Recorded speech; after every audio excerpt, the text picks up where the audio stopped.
disais tantôt, Karina Steele a rencontré Mr. BI dans son studio à Paris. Ils ont parlé de sa collaboration avec Tyke. Mosty était présente aussi. On va regarder.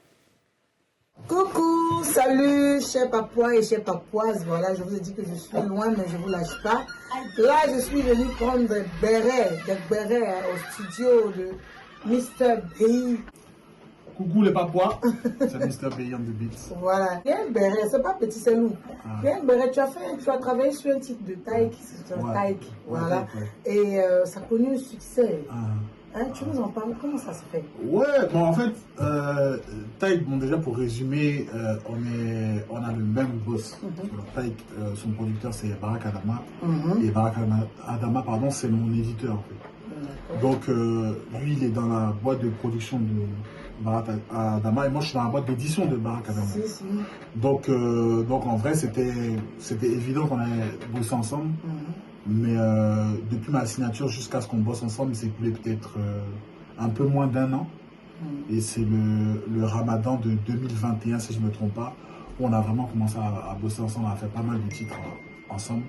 Et parmi les titres là, il y a eu le titre avec Tiakola, qui a été validé, qui est sorti, et c'est ce titre là qui a fait disque d'or récemment. C'est super. Là, on a Mosty dans le studio. Mosty, tu peux nous rejoindre parce que j'ai une question pour toi. Voilà. Il y a Mosty dans le studio et ça tombe bien parce qu'il y a un béret, je veux savoir là. Mosty, je crois que tu es mieux placé pour nous expliquer. Récemment, tu as annoncé que tu n'es plus avec Alec. Ouais. C'est quoi le papo? Faut nous découvrir. Faut découvrir le papo. Bon, en vrai, il n'y a pas de grand problème. C'est juste qu'il y a eu quelques divergences suite à des décisions qu'on devait prendre par rapport à ma carrière. Donc, quand il y a des divergences, on ne peut plus avancer dans la même vision, dans le même chemin. Donc, on ne s'est pas séparés au niveau de la réalisation parce qu'il fait toujours mes clips. Il fait toujours les clips de la Jet, c'est juste au niveau de la production. La production. Voilà. Mais il y a des gens qui disent que c'est à cause de Jerry. Les gens disent qu'ils ne découpent pas les. C'est-à-dire qu'ils ne montrent pas le vrai Jerry, il fait les gélétiers. Non. Parce que tu dis que c'est dame de Jerry. Là, tu dis divergence. Quand tu donnes les papas, ils vont faire quoi nous français? On dit affaire d'argent. C'est comment? Est-ce qu'ils déclaraient les sous? Vous laissez les choses. Non. Ce que les gens disent là, c'est pas vrai. Ouais. C'est juste la divergence d'idées, c'est tout. C'est tout le problème qui est là. Sinon, il n'y a rien de grave. La preuve, si c'était l'argent, mon réalisation aussi allait laisser. Elle laisse, non.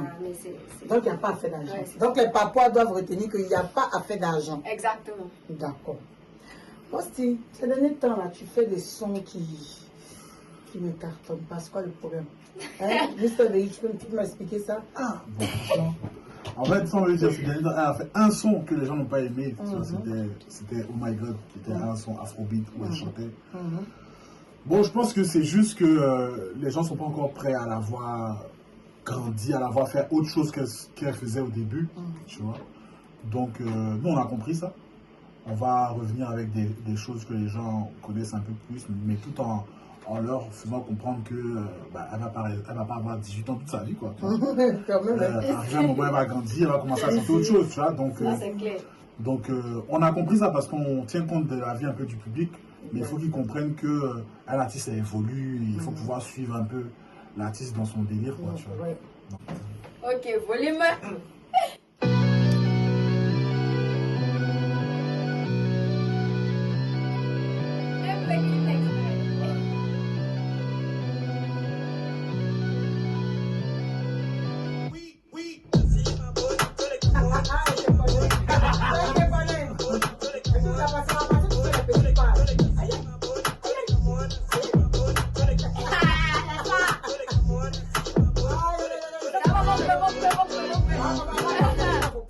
Bon, déjà, petite précision.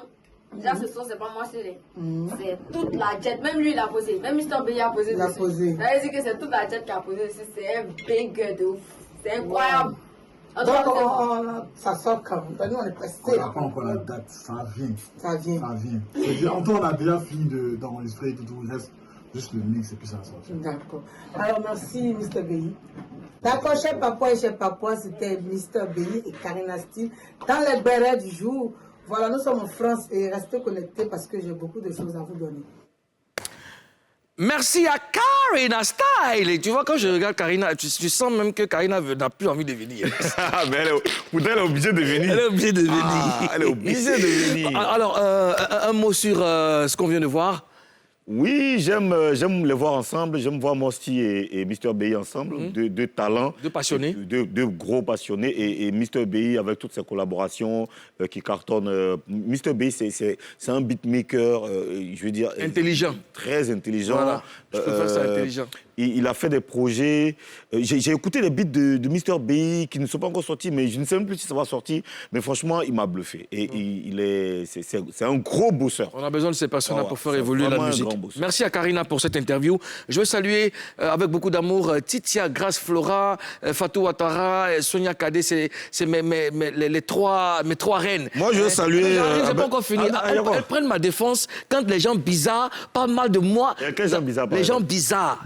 Ceux qui parlent mal de moi, ce n'est pas les Papouas. Okay, non, mes Papouas, c'est des gens qui... Voilà, ce n'est pas les Papouas. C'est peut-être des Afghans. Voilà, les Afghans. Les Afghans. Donc, j'embrasse tous les Papouas. En tout cas, merci pour votre soutien.